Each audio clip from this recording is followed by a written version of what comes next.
পতিত স্বৈরাচার শেখ হাসিনাকেও আমরা ভারতের কাছ থেকে ফেরত চাইব। আমরা এমন একটি দেশ হাতে পেয়েছি যার সর্বত্র ছিল বিশৃঙ্খলা।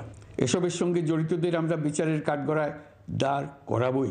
বিপ্লব চলাকালে প্রায় ১,৫০০ ছাত্র শ্রমিক জনতার শহীদী মৃত্যু হয়। আমি আপনাদের আশ্বস্ত করতে চাই, আপনারা দ্বিধাহীন চিত্তে কমিশনকে আপনাদের অভিযোগ জানান। প্রতিদিনই তালিকায় আরো নতুন নতুন শহীদের তথ্য যোগ হচ্ছে। প্রতিটি হত্যার বিচার আমরা করবই। কারো সাধ্য নাই আপনাদের গায়ে আবার হাত দেয়। ছাত্রছাত্রীরা শহর বন্দরের দেয়ালে দেয়ালে তাদের মনের কথা লিখেছে। স্বৈরশাসনে বিপর্যস্ত এই দেশকে আমাদের সবাইকে মিলে পুনর্গঠন করতে হচ্ছে। জুলাই আগস্ট বিপ্লবের পর আমরা এমন একটি দেশ হাতে পেয়েছি যার সর্বত্র ছিল বিশৃঙ্খলা। স্বৈরশাসন টিকিয়ে রাখতে আইন শৃঙ্খলা বাহিনীকে জনগণের মুখোমুখি দাঁড় করিয়ে দেওয়া হয়েছিল। বিপ্লব চলাকালে প্রায় ১,৫০০ ছাত্র শ্রমিক জনতার শহীদী মৃত্যু হয়। আমাদের সরকার প্রতিটি মৃত্যুর তথ্য অত্যন্ত যত্নের সাথে জোগাড় করছে। এই বিপ্লবে আহত হয়েছে ১৯,৯৩১ জন। আহতদের জন্য ঢাকার ১৩টি হাসপাতাল সহ বিভিন্ন বিশেষায়িত হাসপাতালে চিকিৎসার ব্যবস্থা করা হয়েছে। প্রতিদিনই তালিকায় আরও নতুন নতুন শহীদের তথ্য যোগ হচ্ছে, যারা স্বৈরাচারের আক্রোশের শিকার হয়ে এই পৃথিবী ছেড়ে চলে গেছেন। প্রতিটি হত্যার বিচার আমরা করবই। জুলাই আগস্ট হত্যাকাণ্ডের বিচারের যে উদ্যোগ আমরা নিয়েছি তার কাজও বেশ ভালোভাবে এগিয়ে যাচ্ছে। পতিত স্বৈরাচার শেখ হাসিনাকেও আমরা ভারতের কাছ থেকে ফেরত চাইব। কেবল জুলাই আগস্ট হত্যাকাণ্ডই নয়, আমরা গত ১৫ বছরে সব অপকর্মের বিচার করব।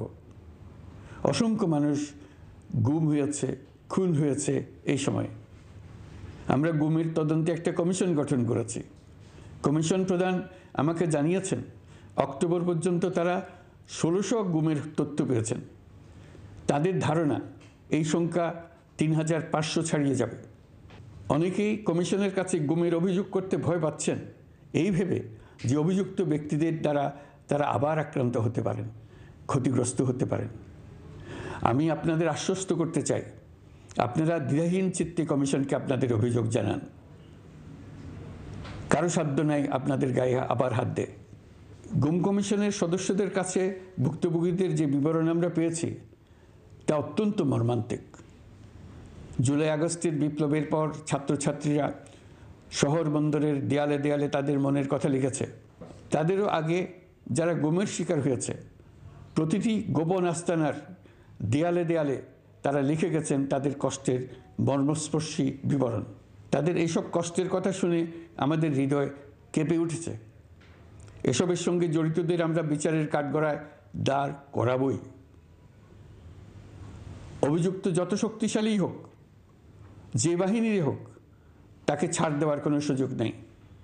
কেবল দেশে নয়, গুম, খুন ও জুলাই আগস্ট গণহত্যার সাথে জড়িতদের আমরা আন্তর্জাতিক আদালতেও বিচারের উদ্যোগ নিয়েছি। ইন্টারন্যাশনাল ক্রিমিনাল কোর্টের প্রধান কৌশলী করিম খানের সঙ্গে আমার এই ব্যাপারে ইতিমধ্যে কথা হয়েছে। আইনশৃঙ্খলা রক্ষাকারী বাহিনীগুলোর কোনো সদস্য কিংবা অন্য কেউ যাতে হত্যা, গুমসহ এই ধরনের কোনো অপরাধে জড়িয়ে পড়তে না পারে, এই জন্য আমরা গুম বিরোধী আন্তর্জাতিক সনদে স্বাক্ষর করেছি। আপনারা দেখেছেন জাতিসংঘের আন্তর্জাতিক মানবাধিকার বিষয়ক হাই কমিশনার ফলকার তুর্ক সম্প্রতি বাংলাদেশ সফর করেছেন। জাতিসংঘ জুলাই আগস্ট হত্যাকাণ্ডের তদন্তে আমাদের সহযোগিতার হাত বাড়িয়ে দিয়েছেন। ডিসেম্বর প্রথম সপ্তাহে তারা আমাদেরকে তাদের রিপোর্ট হস্তান্তর করার প্রতিশ্রুতি দিয়েছে। অতীতের গুমের ঘটনাগুলো তদন্ত কাজেও আমরা নিয়মিত তাদের সঙ্গে যোগাযোগ রক্ষা করে চলেছি। মানবাধিকার রক্ষায় সহযোগিতা করতে ঢাকায় তারা তাদের জনবল বাড়ানোর প্রস্তাব দিয়েছে। আমরা এই প্রস্তাব গ্রহণ করেছি।